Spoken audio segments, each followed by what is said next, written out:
Molto meglio di Pasqua sono questi giorni dove le imprese aperte vedono la presenza di qualche turista.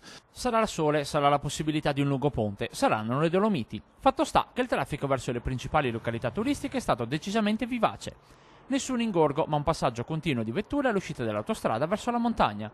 Ultimi giorni per sciare, in Faloria a Cortina si chiude il 1° maggio, cielo azzurro che ispira le passeggiate, sulle strade soprattutto tante moto, un segnale che però non è incoraggiante per gli addetti ai lavori del turismo. Il compianto De Rigo, un grande imprenditore, alla domanda com'è andata al nido De Rigo, rispose confusione non fa affari. No?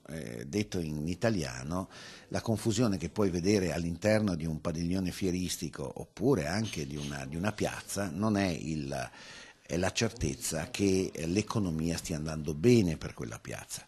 Niente illusioni, insomma, tanto traffico non vuol dire alberghi e ristoranti pieni.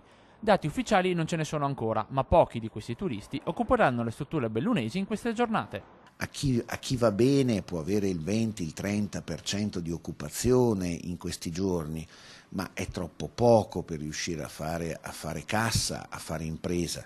A peggiorare la già difficile situazione arriva il nuovo fenomeno del booking online, società che promuovono e vendono le camere per le strutture alberghiere, sostituendo così le vecchie aziende di soggiorno. Un servizio che consente di raggiungere tutti e subito, ma che comporta non poche difficoltà per gli albergatori. Riconoscere commissioni di un certo peso significa sì lavorare, però lavorare con una marginalità che è praticamente azzerata. Nonostante il sole, insomma, sul turismo bellunese rimangono le nubi. Segnali molto contrastanti, da un lato di leggero ottimismo, dall'altro lato dobbiamo comunque e sempre dire che i margini operativi sono sempre più bassi e che quindi per le strutture imprenditoriali anche nel turismo è sempre più difficile riuscire a far tornare i conti.